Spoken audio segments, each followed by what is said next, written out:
ఈ బిజినెస్ ఏదైనా మీ ఊర్లో ప్రమోషన్ చేయాలంటే అది సుమన్ టీవీతోనే సాధ్యం. ఇప్పుడే సంప్రదించండి.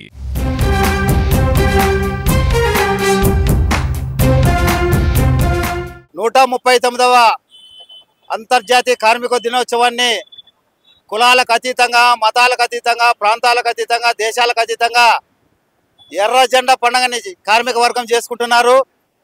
ఈ సందర్భంగా మన దేశాన్ని పరిపాలన చేస్తున్నటువంటి బీజేపీ ప్రభుత్వం, ప్రధానమంత్రి నరేంద్ర మోడీ ఈ దేశంలో ఉన్నటువంటి కార్మిక వర్గం అశేష త్యాగాలు చేసి, అనేక పోరాటాలు చేసి, జైళ్ళకు పోయి రక్త తర్పణ చేసి సాధించుకున్నటువంటి 44 కార్మిక చట్టాలను 4 లేబర్ కోడ్ల కింద ఈరోజు చేసి కార్మిక హక్కులను కాలరాస్తుంది.